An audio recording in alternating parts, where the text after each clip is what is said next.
एक छोटीशी तुम्हाला गोष्टी मी सांगणार आहे। एक व्यक्ती माहिती आहे का, रस्त्याने जाता जाता देखील एक रस्त्याच्या किनाऱ्यावर एक छोटासा खड्डा आणि त्या खड्ड्यामध्ये देखील विंचू पडलेला आहे।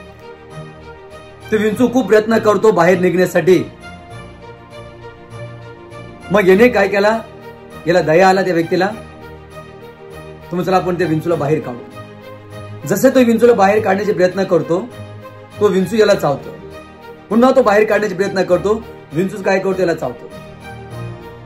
मग त्या रस्त्याने एक व्यक्ती जाऊ लागला। तो म्हणतो, साहेब तुम्ही त्या विंचूला तो वाचवलेत, तोच विंचू तुम्हाला चावायला। वाचणाऱ्या व्यक्तीने त्या समोरच्या उत्तर काय दिला, त्यांचं काम आहे चावणे, माझं कर्तव्य आहे त्यांना हे वाचवणे। तर असं देवाच्या लेखनो परमेश्वराने आज 2500 वर्षापूर्वी 2000 वर्ष देखील येशूला जगात पाठवला।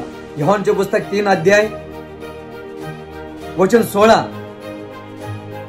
की देवाने जगावर एवढी प्रीती केली की त्यांनी आपला एकुलता एक पुत्र दिला, यासाठी की जो कोणी त्याच्यावर विश्वास ठेवतो त्याचा नाश होऊ नये, तर त्याला सार्वकालिक जीवन प्राप्त व्हावे। म्हणजे येशू या जगात आला की आम्हाला वाचवण्यासाठी देखील, या सैतानी शक्तीपासून, या अंधकार शक्तीपासून देखील, या बिमारीपासून, आजाब देखील सुटका देण्यासाठी, येशू आम्हाला आशीर्वाद करण्यासाठी, येशूच्या येणे सार्वकालिक जीवन देण्यासाठी देवाने त्याचे पुत्र जगाला पाठवले देखील।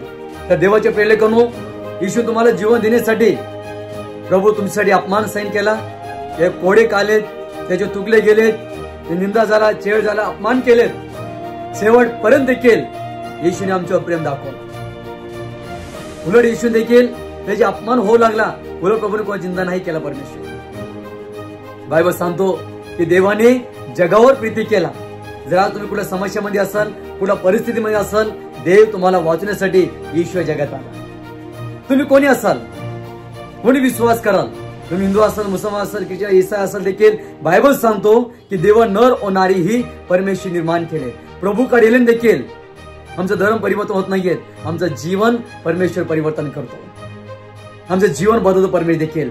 तर देवाचे लेखन देव येशू, प्रभू येशू तुमच्यावर प्रेम करतो। बायबल सांगतो येशू पुन्हा येणार आहेत, मारला गेला, गाडला गेला, पुरला गेला, येशू हो पुन्हा येणार आहेत आणि येशू जिवंत आहे। बायबल सांगतो की येशू येणार आहे।